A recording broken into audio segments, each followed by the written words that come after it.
You're watching Arise, the world's standout news channel. Arise News, awards, and beyond.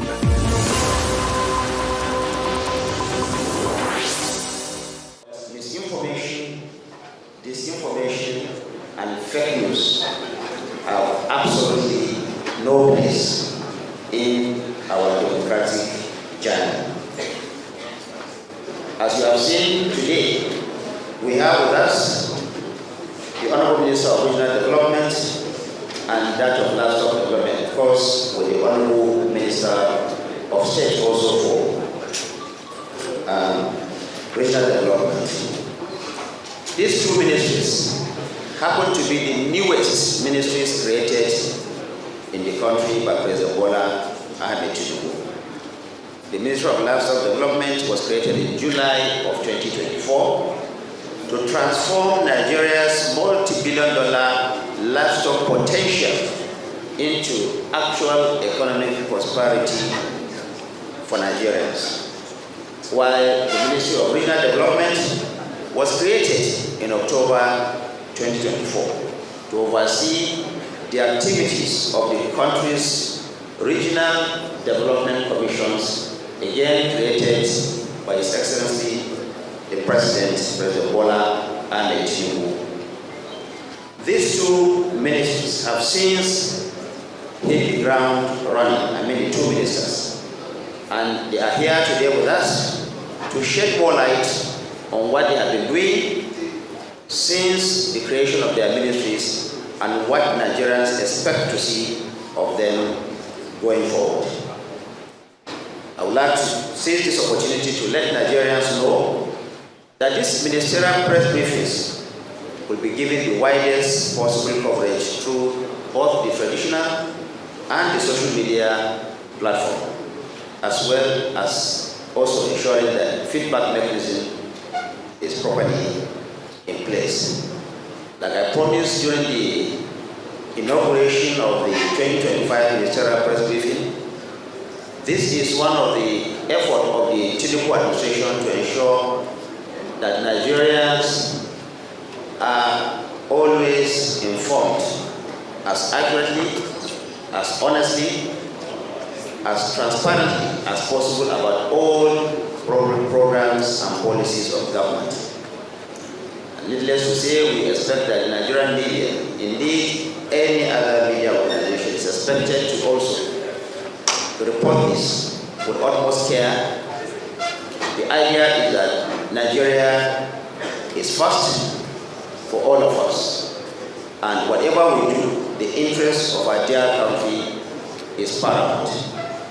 Once again, let me thank you most sincerely for finding it worthy for your attention and for also being here on time.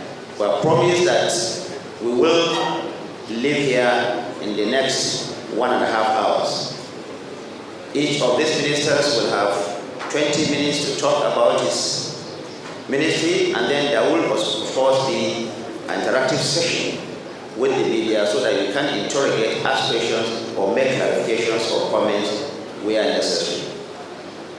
Once again, let me thank you for coming, and I do want to promise that we will continue to bring at least 2 ministers every week to explain to Nigerians what they are doing in their various ministries from now up to May 29, when the administration will have closed 2 years, meaning that we are at least in the midterm, the life of this administration.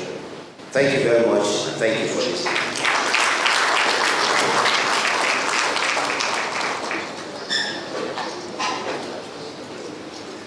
Please round of applause once again for the While the Honourable Minister was speaking, the Special Advisor to the President on Media and Public Communications stepped into the room. The President, Mr. Sunday Guy. Please round of applause. Just to recognize the presence of the Director General of Nigerian Television Authority, Madam Abdulaziz Devt. Without wasting much time, we'll move to the presentation of the day. Kicking it off is no other than the Honorable Minister of Livestock Development, Mr. Mukta Mehta. Please round of applause.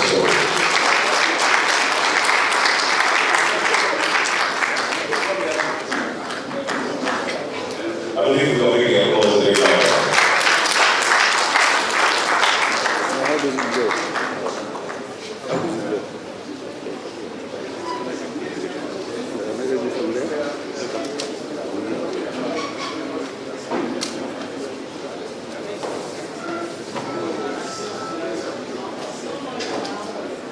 My chief host, the indefatigable Minister of Information and National Orientation, the Minister of Regional Development, the Minister of State, Regional Development, my brother-in-law, my able permanent secretary of the Minister of Regional Development, the advisor to Mr. President on Information, other senior government officials here from the Presidency, the DGNTA, other leadership of media organizations here present, CEOs of parastatals under these two ministries,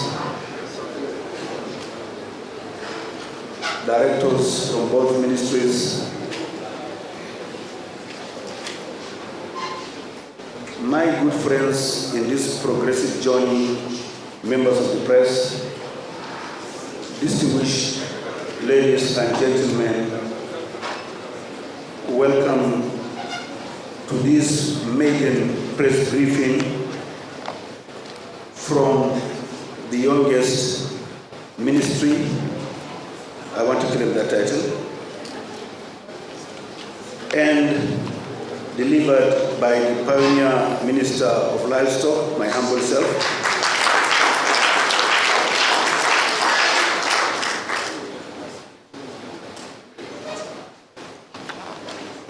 The ministry was created, it's already been indicated by Mr. President, the first of its kind under the federal establishment since the independence of this country.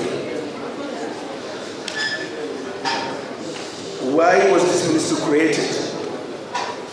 Many have raised concerns, and I'm sure this is a very, very valid concern. However, today it is common knowledge that the volume and value of the livestock sector in this country is about 33 trillion naira. And past administrations have been somehow blind to this value in the economy of this country. So it is a strategic vision of Mr. President to bring in that sector into the formal sector by way of modernizing it. What is the vision of this ministry? To build a resilient, sustainable, inclusive, and globally competitive livestock sector that drives economic diversification, economic growth, job opportunities, food and nutritious sovereignty, and improve livelihoods. Our mission is to implement innovative, inclusive, and sustainable policies, programs, and projects to address the livestock sector and make sure that the volume and value of businesses there are unlocked. Since the creation of the ministry, being first of its kind, we are in the process of being demerged from the mother ministry of Agriculture and Food Security. And today, we have been able to form a very, very solid team that have already started traversing the length and breadth of this country, meeting sub-regional governments, stakeholders, traditional rulers, development partners, and embassies in this country. That is all in an attempt to brand this ministry and to sensitize and raise awareness of the huge economic potentials that abound in that sector. We have gotten our decision tree, what you call an organogram, that have been approved, and from the 2 technical departments we inherited, 7 have been created, and therefore we have what it takes today to run this ministry. And this has been done in a record time. And therefore, these departments are already in the process of being populated with the requisite talents and those who possess the exposure and network to drive the activities of that ministry, of the livestock ministry. I don't want to bore you down with the technical names of those departments. But however, suffice it to say that we are now solid on the ground. We play as any top player. This sector has been steeped in traditional practices, traditional animal husbandry, with indigenous animal breeds whose performance are suboptimal. And this is common knowledge to everybody. And the concern here of Mr. President is to transform that industry into a modern, vibrant, sustainable, globally competitive sector. How do we do that? We do that by the following pillars. Number 1, we are conscious of the genetic limitations of the animal species in the country. And therefore, we are embarking on a massive genetic upgrade. We are going to do this, however, in a very, very methodical manner. We are going to leapfrog the animal sector so that the productivity can be higher, just as at par with their own counterparts elsewhere. But we are also going to jealously guard our indigenous genetics. We are already talking with institutions of land in this country to create a gene bank where we can store all our local indigenous genetics, because they have been produced here, they are resilient, they are adaptive, they are resistant to diseases. Therefore, we don't want to wish them away. We are going to combine them, we are going to keep them, and do crossbreeding so that those elements of indigenous genetics are also preserved for future generations and future national growth.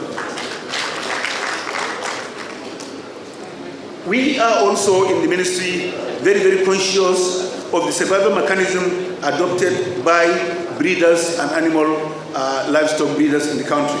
And therefore, top of an agenda is to be able to address the issue of feed and fodder. For us in the ministry, feed and fodder is livestock. If you don't have sufficient feed and fodder, you are not talking about livestock at all. We are conscious of this, and we have already started mapping out. In fact, we have gotten the inventory of all the grazing reserves in the country, both gazetted and ungazetted, running to about 417, totaling more than 5 million hectares of land. So we are going to focus our attention on those grazing reserves that are going to receive necessary infrastructure to receive the national herd. What I mean by national herd, all farmable animals will one day be settled in those grazing reserves where there will be sufficient infrastructure in terms of feed and fodder, water resources, infrastructure for the herders' families, schools, veterinary clinics, etc., so that each one of those will become an economic hub. Already, we have gotten a very good commitment from our development partners to get into some of these reserves to assist us in developing those infrastructure. Each one of them is now going to become an economic hub for dairy processing, for beef, for commercial pasture growing, and for hide and skin. So this is what we are looking at. We are not also oblivious of the age-old cattle routes. Already we have digitized the cattle routes in this country. We have digitized also available dams. We have also digitized those grazing reserves. So at the click of the button, we are leveraging technology to ensure that we can see whatever is happening in all the grazing reserves nationwide.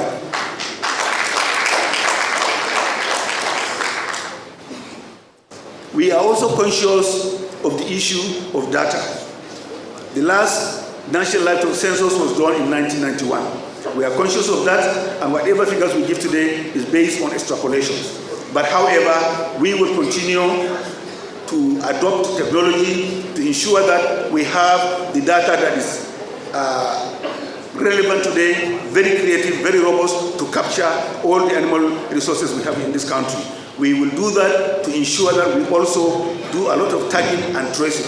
So the incidences of cattle losses, either due to rustling or whatever form, will be easily traced. Already we have demonstrated the national animal identification tagging system has already been launched, and we are going to go via that route to ensure that each animal in this country has an ear tag that can be traced. The technology is there, it is robust, it is available, and it's the only way we can do to know exactly where our herds are, where is the density, where are they going, where are we likely going to have a crisis point, then we can now nip it in the bud. Distinguished senior colleagues, ladies and gentlemen, we are also bent on creating the necessary environment for private sector participants. This ministry will work hand in hand with private sector people to develop the ministry. We are taking the poultry template that have succeeded by far out of all the other species, and that is the template we are going to apply to the rest of the livestock. And to herald this, you will have probably heard of the news of our journey with Mr. President during the G20 summit in Brazil near de Janeiro, where on the sidelines we were able to visit a number of global players in the livestock industry in Brazil. And at the end of the day, we were lucky with Mr. President's presence there. We had a commitment from JBS-SA, the biggest player in the red meat industry, to come to Nigeria and invest to the tune of $2.5 billion. And today, there is no testament to the vision of Mr. President that this singular investment commitment from the biggest player in Brazil, it heralds a global South cooperation. And as I'm talking to you, we are going to receive the next team to concretize this investment plan tomorrow here in Nigeria.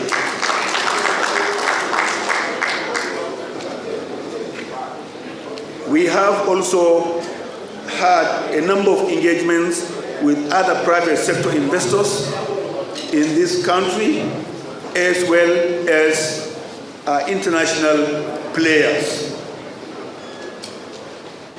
We have received a lot of presentations from many of the embassies in this country.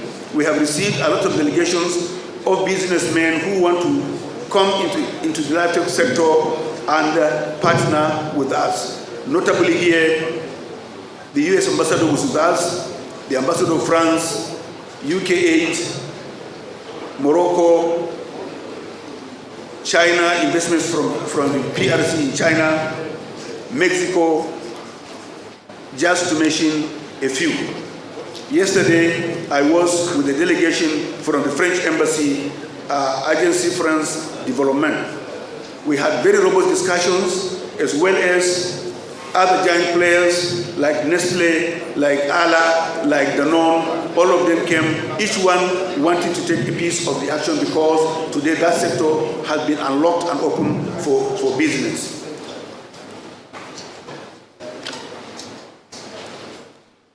An example of what is going to happen is what I want to say here next. The issue of red meat industry in this country. We have been getting a lot of appetite, very strong commitment for investors from the Middle East. However, we are not ready to key into that, simply because of the traditional slaughterhouses we have in this country that are not meeting the hygienic standards of international consumers. You would have probably seen pictures of our visit to the Amosun Central Abattoir in Ibadan. To say the least, that is not what red meat processing should be in this country. And already we have started engaging with a lot of investors in the red meat industry. We have taken an inventory of about 13 abattoirs in the country. Many of them are not functional. Many are under lock and key. We are talking with those investors, including the subnational governments, to get partners to start working on the backward integration so as to ensure that satisfactory feedstock in terms of number of animals as well as bulls, poultry, small ruminants are cured in their prime age and body build and have sufficient quantity for processing in these abattoirs. How do we do that? For us here, we are coming with a number of initiatives that will suit our economic and social dynamics, organizing outgrowers. We are coming up with initiatives on youth and women who are going to be involved in livestock businesses, including commercial pasture cultivation, as well as reviving the poultry sector. These are today the focus of the ministry in terms of democratizing animal businesses, agribusinesses, as it affects livestock. And we do believe that with the kind of reach out we have today, these programs are going to resonate across the country. That is our intention, and that's how we are going to do it. We are already talking with development partners, development banks that are ready to key into this robust program of organizing youth and women across the country. We call them initiatives, women initiatives, initiatives for women in livestock, initiative on youth in livestock. We have already reached out to some of these organizations that have already visited us, and this is the trajectory to go.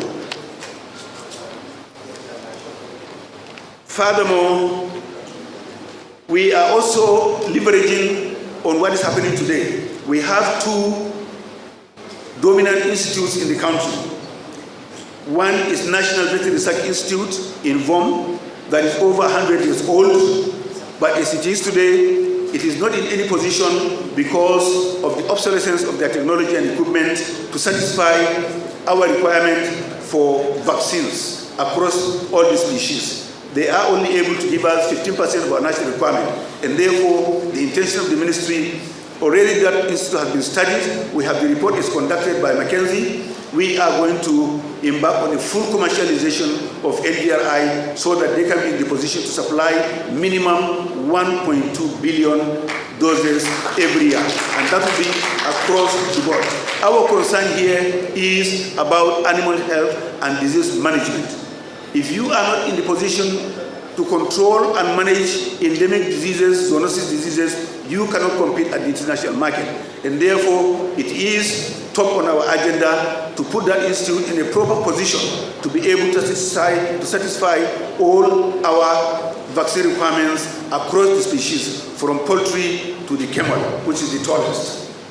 In my interest also to note that what is worrisome here is that we spend minimum $1.5 billion to import vaccines for animal resources in this country. That must be dented.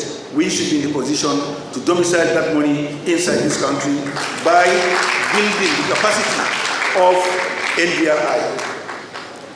At the moment, we are also looking at National Animal Production Research Institute, Shika ABU Zaria. We have already commissioned a group of talented and very, very progressive-looking Nigerians to study NABRI and advise us on how to unbundle NABRI so that they can address the yearnings of the sector. NABRI, first station established 1928. It has gone under different statuses, but as of today, the way they are, we need to get in there and create a number of specialty areas where they can talk to the market, where they can go to Nigeria to answer the gaps in terms of research and development that are going to be marketable, that are going to be commercialized. So this is what we are looking at, and by the time we finish that, we will have a brand new NABRI that is going to be reinvigorated and take the position of other research institutes that are today in the global south. If you look at today, at the research institutes like Embrapa in Brazil, the ones in Cairo, in Egypt, Morocco, Botswana, and South Africa. These are supposed to be our peers, but they have gone far ahead. But our own intention today is to leapfrog. Research and science should be in the driving seat in this transformation. We are talking of our animals being performing suboptimally. Our cows, mama cows, can only give 2 liters per day. Their counterparts are giving 30, 40 liters. Yes, of course, there are researches today where some organizations have done F1, F2 crosses that are today giving 50 liters per cow per day. We want to look beyond that, but we do believe that we have the energy and the resources to leapfrog this system so that our mama cows can give us minimum 30 liters per day. And the same goes for beef. The same goes for beef. Our bulls, today we eat aged bulls, 5, 6, 8 years old. The meat is already tough and it's only fibrous.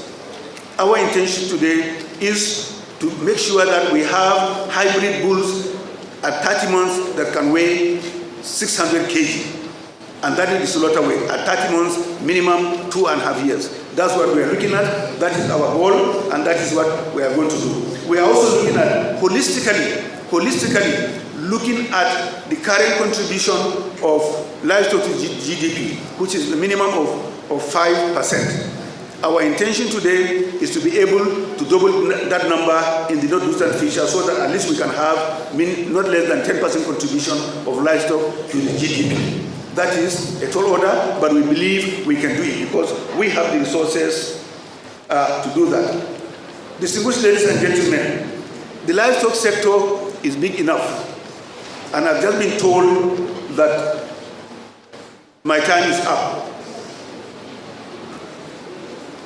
I have not spoken about the bee, I have not spoken about the rabbit, I have not spoken about the poultry in detail, I have not spoken about the pig, I have not spoken about the goats, I have not spoken about the sheep, I have not spoken about the cattle, I have not spoken about the donkey, the horse, and the camel.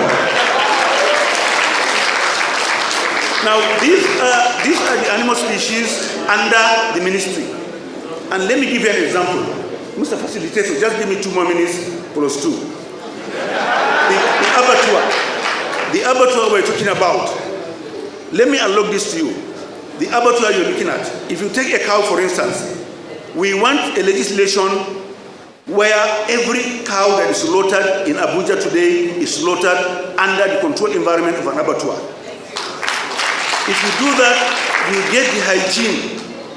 You are not sure of any contamination from any of the zoonosis.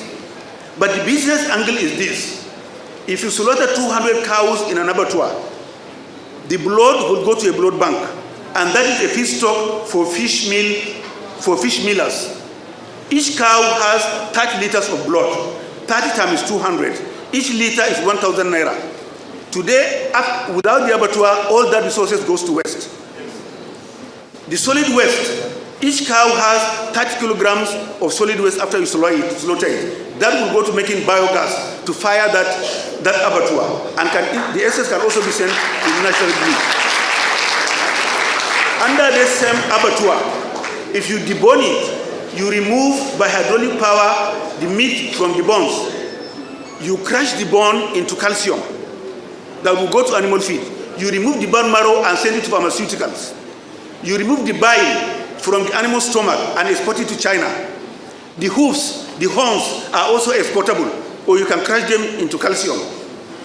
You have 55% red meat. All those others that now go to waste, they are also valued as I have described. And that is the reason today, because we consider it as waste. That is why today meat is expensive, because the butcher only gains value from the red meat. These others goes to waste.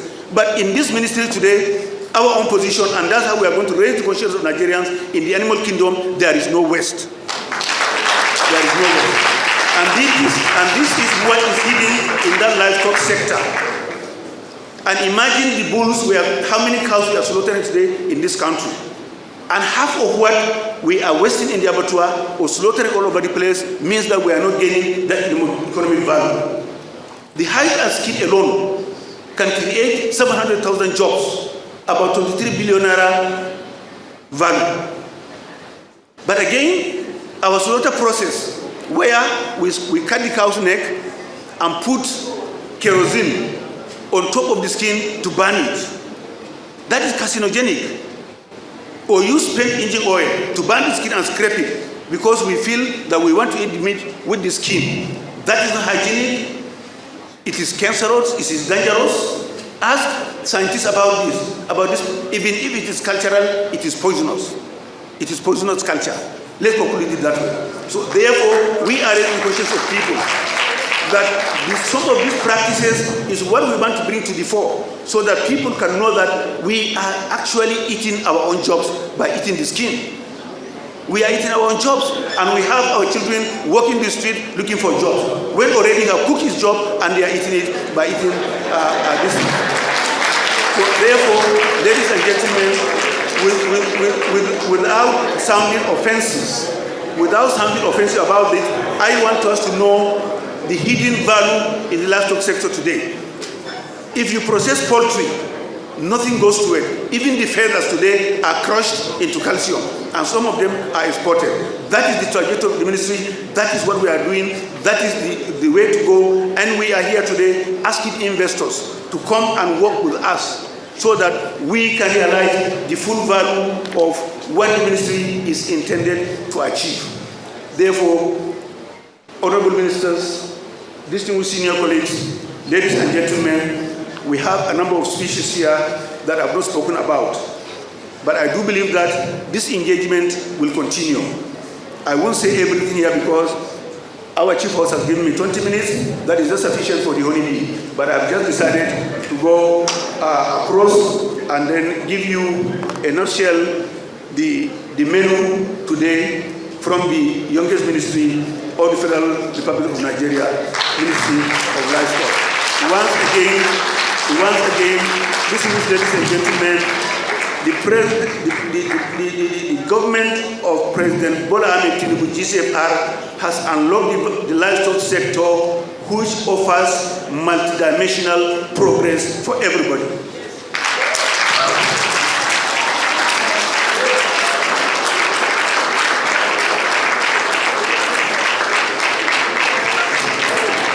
I believe we can make the rules a bit louder.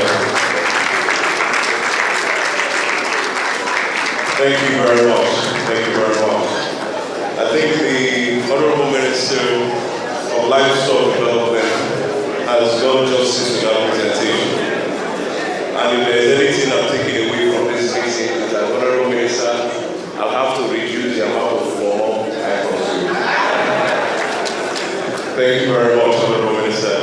Quickly, the Ministry of Livestock Development has a 5 minutes video presentation to make. Please just listen attentively. We'll make this video available to the press after the close of this event. Thank you very much.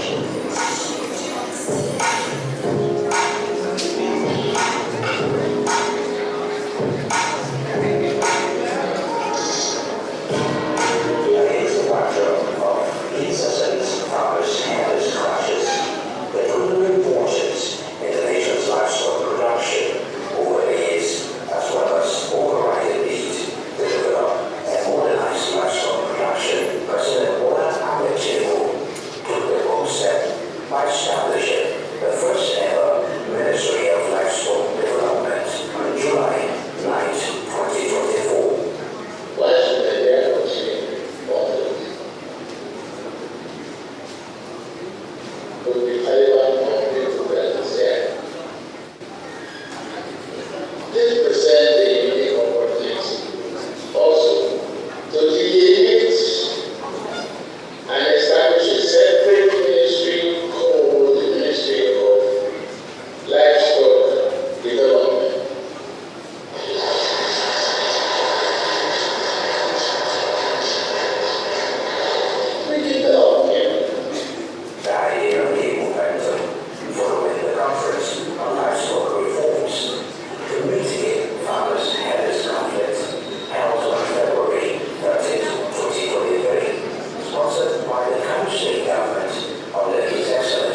and maintenance of livestock sector infrastructure to support sustainable growth and the promotion of public-private sector investments in the livestock value chain, amongst others.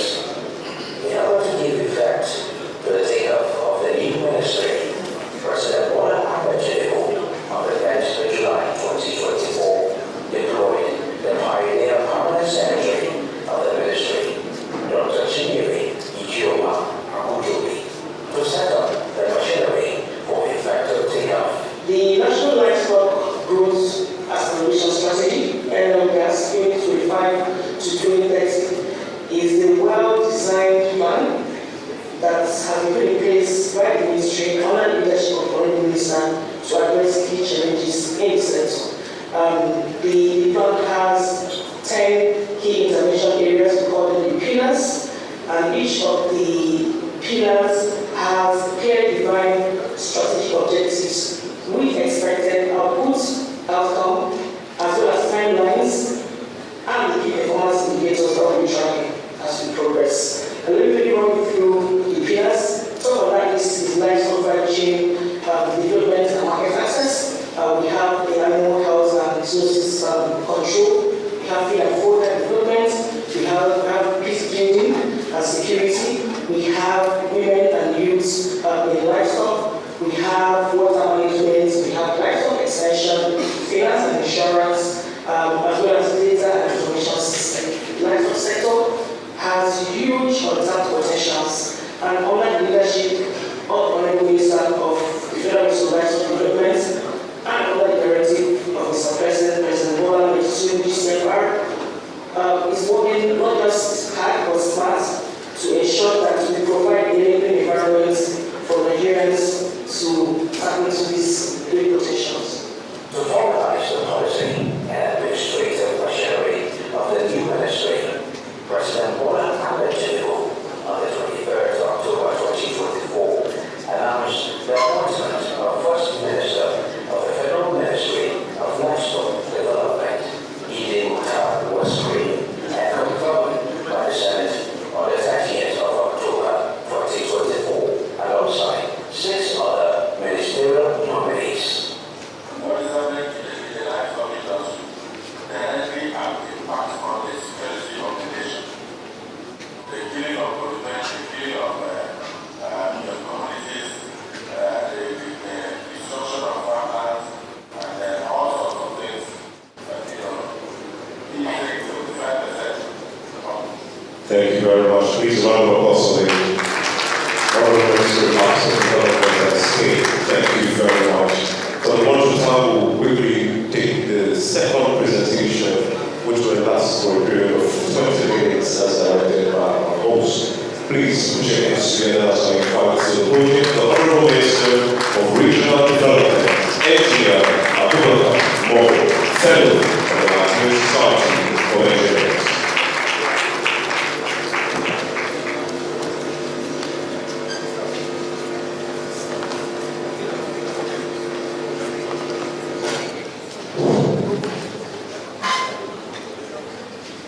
The Honourable Minister of Information and National Orientation, Alhaji Mohammed M. Idris, the Honourable Minister of Livestock Development, Minister of State, Regional Development. Let me also acknowledge the presence of the 2 permanent secretaries of the Regional Development and the Ministry of Livestock. Also to be recognized, Special Advisor on Media and Strategy, and also the Special Advisor on Communication. Then we also recognize the presence of the DGNTA and all other personalities that are here present. I welcome all of you. Whether I recognize you by name, every person here, including the press, will recognize all of you. First, starting before you, the Minister of Regional Development. Let me say in clear terms that I really don't know where to start from now because I'm wearing 2 faces. because before now, I was the Minister of Niger Delta Development. But today, I am the Minister of Regional Development, and with me here is the Minister of State for Regional Development. But when I was invited, I was called upon to present an account of what we have been doing since we took over. Last year, it wasn't possible for me to make a presentation because it got to my point when the whole exercise was aborted. So while coming here, I have to make sure that we have a detailed presentation that covers our activities from when I took over about 1.5 years ago till today. But the Ministry of Regional Development, like the Minister of Information has said, is a very new ministry created on October 23, 2024. It's just about 2 months old. And the creation of the Ministry of Regional Development is more of an expansion of what we have before, which is the Ministry of Niger Delta Development. It is not entirely a new ministry, but it's a ministry whose scope has been expanded to accommodate new regional commissions that have been created. So far, 2 other new regional commissions, Northwest and Southeast, have been created. And it is important to let you know that these 2 commissions were only inaugurated last week after the board had been constituted by Mr. President. We are also awaiting the constitution of the other board. So it is only upon the constitution of the other board that our activities will start in earnest in terms of the new mandate of the ministry as ministers of regional development. I'm trying to give this background because my talk will be centered more on what we have done so far in the Ministry of Niger Delta. But I also want to clarify one thing, because upon the announcement of the ministry in October last year, there was supposed to be an eruption in the Niger Delta region, stating that the Ministry of Niger Delta had been scrapped.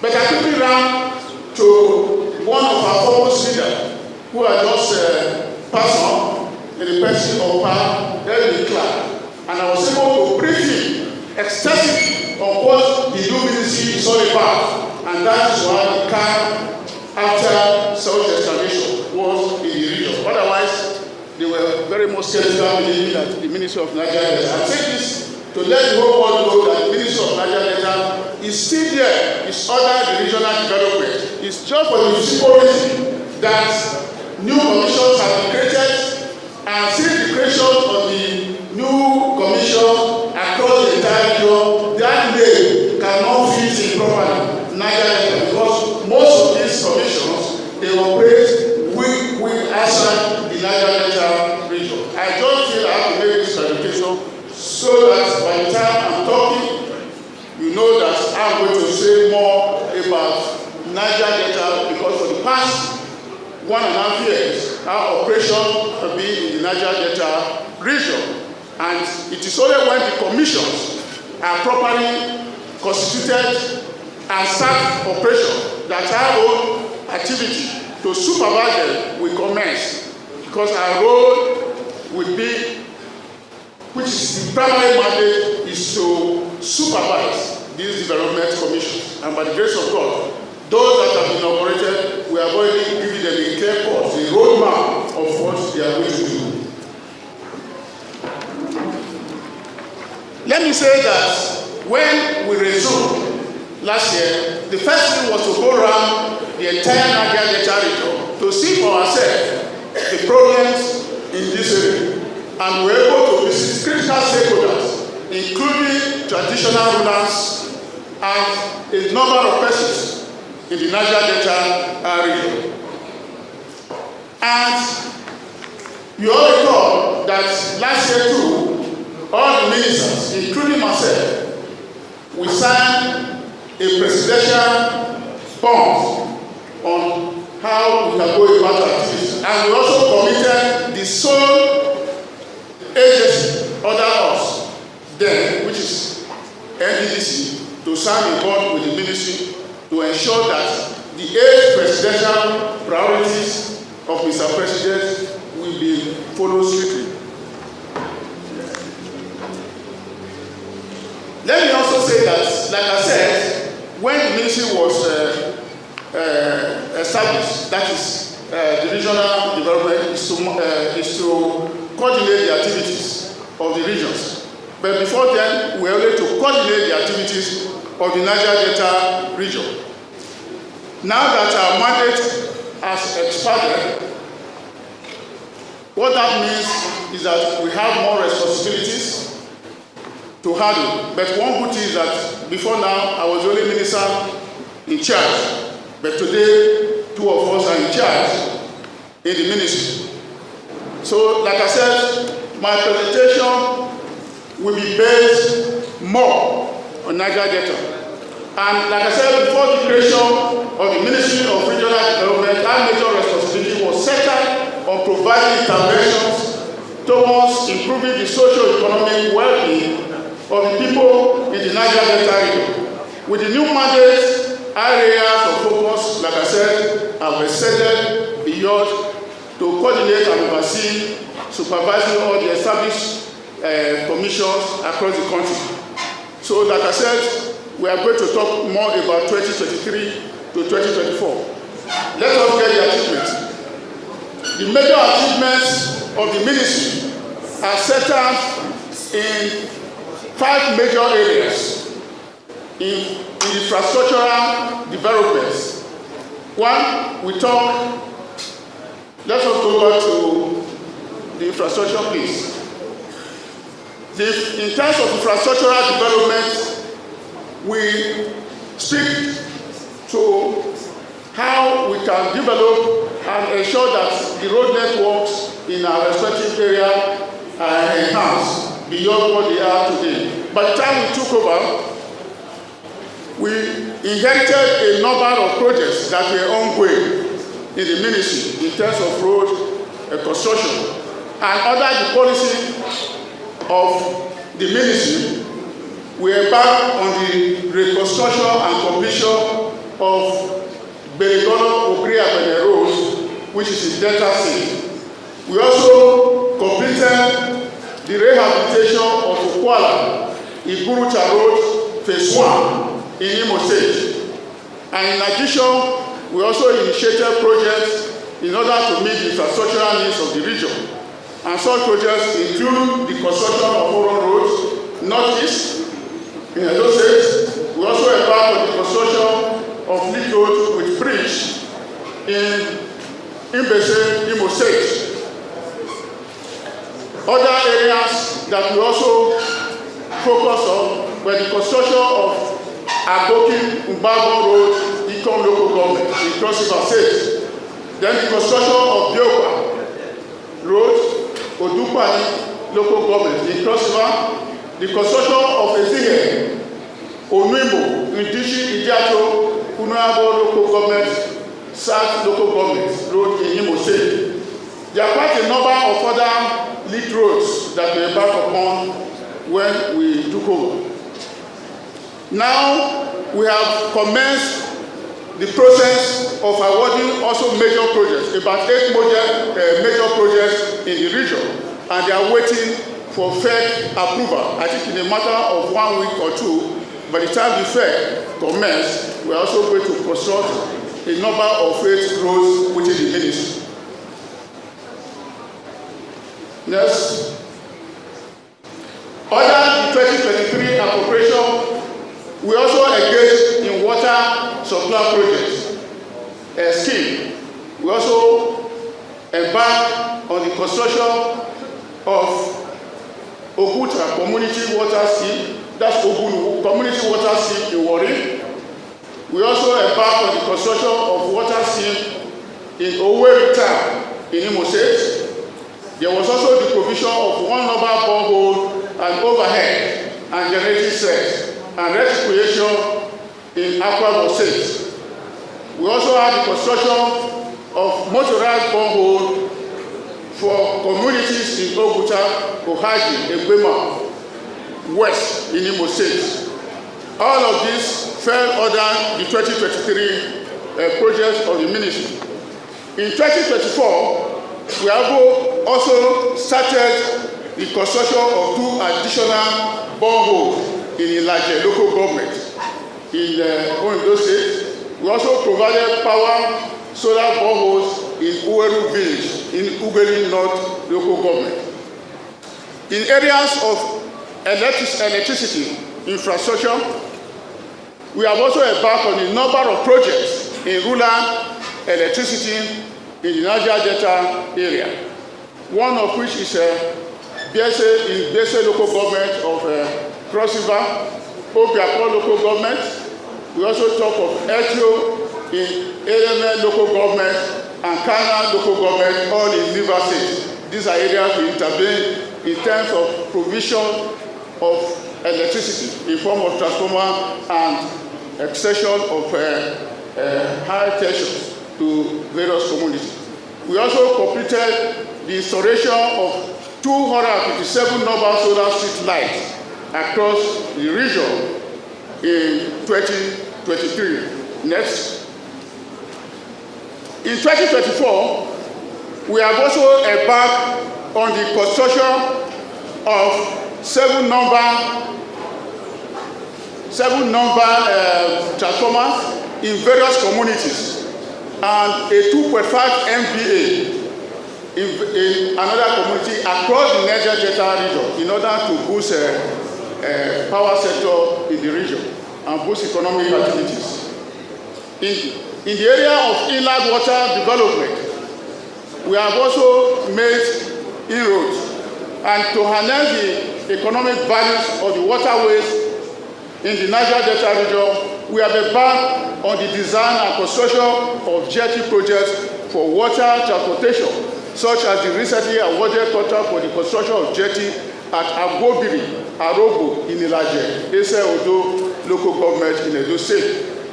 We have also embarked on awarding of contract for the consultancy service for the proposed Niger Delta ferry transportation. I think it's very important to say this because in the Niger Delta area, there are some communities that cannot even see road no matter what you do.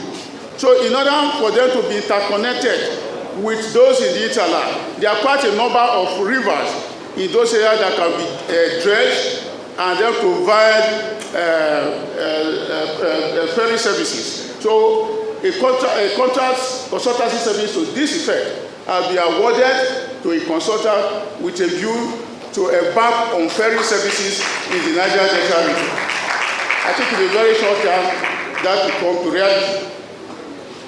In the face of the dwindling budgetary allocation for carrying out our planned activities, the ministry has adopted the public-private partnership to meet our needs. Like this transportation, that's ferry transport, we are going to embark on a PPP arrangement because that's the only way to go if we must make meaningful impacts, because the annual budgetary allocation for the main ministry is nothing to write home about.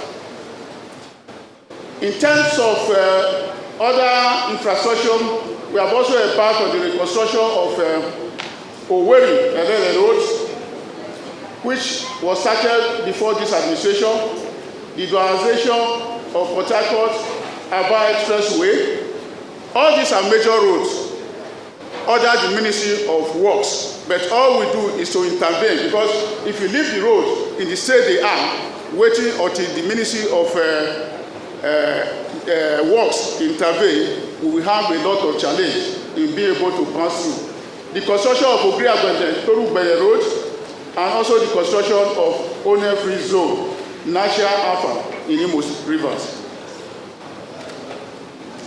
So I think all that you have said are also presented in a pictorial view, so that you can see some of these achievements that we have just mentioned to you right now. So they are all in pictorial view. So these are some of the issues that we have just talked about. So I think for a second, go to the next slide. Next.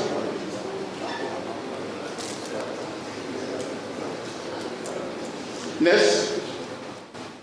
Next. Thank you. Like I said, the ministry will operate through departments. All that I said is within the Department of Infrastructure. We also have Housing Department, which is charged with the responsibility of housing needs of the region. By the time we took over, we met a number of mega skill acquisition centers that are at various stages of completion. But what we observed is that most of these skill acquisition centers, they were without framework of management. That the few that were completed, they were already overgrown by weeds. So when we came, we now took a policy to the effect that such projects have to be handed over to federal government agencies that are in need of them. And so far, about 2 or 3 of such mega projects have been handed over to some federal government agencies, like the one in Imo State. The one in Ondo State is currently under discussion with the Federal Ministry of Youth, so that they want to use the mega skill acquisition for their own youth activities. So all of these skill acquisition centers, we are also going to complete all of them and also hand them over to government agencies that can manage it, because the ministry is not charged with that responsibility of managing. Then under the ministry or the Department of Housing too, we have what we call quick win projects, such as classroom blocks, ICT centers, and health centers. We have them across the entire region.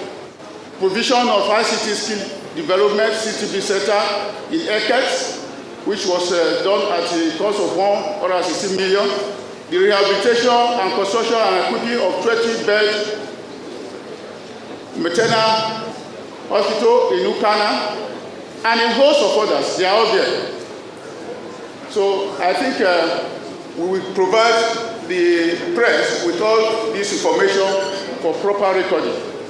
We also have other areas that we have intervened, not only in terms of housing, in terms of economic empowerment, because today you notice that there's relative peace in the Niger Delta region, and that is the major achievement of our ministry, is to ensure that there is peace. There is relative peace today in the Niger Delta because of the way and manner we have engaged them, engaged the stakeholders, and also carry out empowerment programs. Last year, about 300 youths were trained and empowered with a starter pack of about 250,000 each. This year, about 1,000 youths have been marked to be trained across the 9 states of the Niger Delta region. And in a moment from now, in another 1 week, all of those people that have been shortlisted will be trained, and after the training, they will give you the sum of 250,000 as their starter pack to commence their business.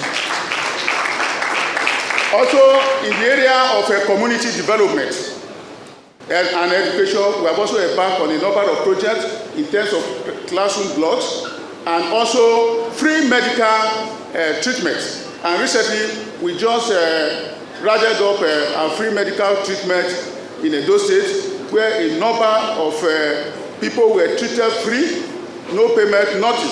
And a lot of surgery, fibroid surgery, eye surgery, dental surgery, and all name it, and both a clinical examination. They were carried out free, and it's a major activity that we embark upon. And all of this are geared towards maintaining peace in the region, because if there's turbulence in the Niger Delta region, it will negatively affect the economy of the nation. And that is why, since we came on board, our major commitment is to ensure that we do all those things that we will be able to bring peace in the region. So, Mr. Honorable Minister, please, I think you will just give me a few minutes to also run through some of our major activities in the Niger Delta region. Like I said, we have been operating through the ministry and NDDC, and the bulk of the money to develop the Niger Delta is in NDDC. So it's also important for us to know a little of what that agency has been able to achieve in the recent time. Because there have been a lot of misconception about the NDDC. But I want to say that since this current management of NDDC came on board, there have been a lot of transformation. Reason being that we were charged by the president to ensure that those major projects scattered all over in the Niger Delta region, started well over 20 years ago, should be completed. That was the first charge given to us by Mr. President. And upon resumption of work, we ensure that the management and the board, they work together in harmony to ensure that these projects are completed. And I want to assure you that since then, a number of projects, major projects, have been completed by NDDC. For instance, last year, we were there to commission the road project from Ogbia to Nebe of about 25 kilometers in the heart of the Niger Delta region. And this road, apart from the legs, it has a number of bridges and culverts, about 53 culverts and 7 bridges. But one important thing people don't even know is that the cost of construction in the Niger Delta region is very, very high. Well, if it takes you 5 billion to construct a road in the upland area, be looking at ×3 of that, because first you have to submit to reclaim the land before you start to do actual construction. There's no provision for you to even go and bring a topsoil or rather lateric soil to do your survey. Everything may be sharp sand and mixed. We've been live from Abuja as we've been listening to the ministerial press briefing by the Honourable Minister of Livestock Development, that's Alhaji Idi Mukhtar Maiha. Of course, he's been telling us about the developments in the newly created Ministry of Livestock Development, the structure that it will take up, and how they aim to ensure that they can meet all of their goals and target some major achievements in the first year of the ministry's existence. You're watching Arise, the world's standout news channel. Arise News, awards, and beyond.